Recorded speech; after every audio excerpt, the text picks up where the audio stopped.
Vítam vás, milí spoluobčania.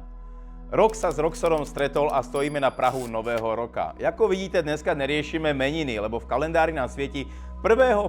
nový rok. Áno, dnešný svátek sa volá Nový rok. Tí, ktorým nesadlo silvestrovské menu, tí dneska oslavujú deň pracovného nevoľna. A tiež si spomeme na tých, ktorí sa počas silvestrovských osláv zosunuli pod stôl a ešte tam vyspávajú. Pre týchto je dneska pamiatka zosunulých. Budeme sa vídať celý rok a ja vám želám, aby ten rok bol krásny, úspešný, šťavnatý. Želám vám veľa zdravia, nech sa ľudia zdravia, aspoň toto nech nevymizne, nech sa pozdravia, ozdravia, nech si myslia svoje, ale nech tento vzácny zvyk našich predkov o zdravení, nech je tu stále s nami. Aj tento rok môžu prísť problémy, komplikácie, mentálne hrbolátka, ale víte, čo je vždycky spásonosná myšlienka? Špásonosná. Humor. Humor je nákladák, ktorý na svojej korbe odveze fakt ťažké veci. Už samo Chalúbka v básni Humor ho navrhoval, aby sa tá rímska legia zdecimovala nejakým dobrým vtipom. No nevadí. Každopádne pre tento rok vám želám mentálne nastavenie na žeriavnika. Víte, co to je mysleť na žeriavnika? To je, že jednak žijete na vysokej nohe, ale žijete s nadhľadom a máte na háku, hej? Ale taktiež dobrý žeriavnik vždycky plánuje, kým vyleze hore, kým niečo podnikne, na čo nemá zabudnúť, lebo sa musí vrácať, zás výdaj energie. Spomalte v živote a plánujte. Hovorí sa, kto zlyhá v plánovaní, plánuje zlyhanie. A toto nám prináša veľké úspechy. Samozrejmá vec, každý má inú oblasť života, ktorú robí, ktorú preferuje.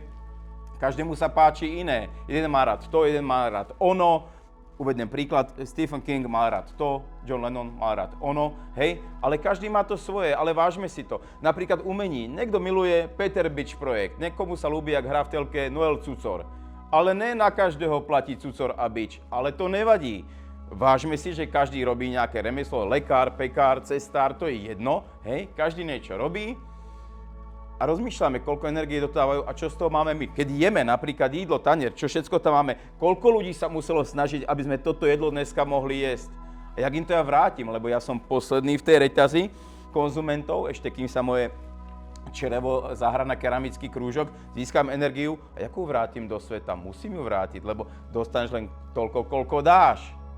No tak môžeme rozmýšľať nad tým, že, lebo keď si tú energiu povážim len pre seba, to je také isté, keď si zavoláte taxík a dojde týpek na tej cirkusovej jednokolke, že tak som tu, no a ja si kam sadnem. Nevadí, hlavne, že ja sedím. To nefunguje. Šírte energiu aj tým, pokiaľ nešijete šaty alebo nenaplňujete krmítka v lese, už len svojím pôsobením, svojou energiou, kam dojdete, šírte dobro, nech ten časopriestor po vás ostáva trošku lepší. Povyšujte ho tou energiou. To máte to isté, keď príde Zdeno Charakteryho chate, hneď to Charakteryho chata. Rozumiete?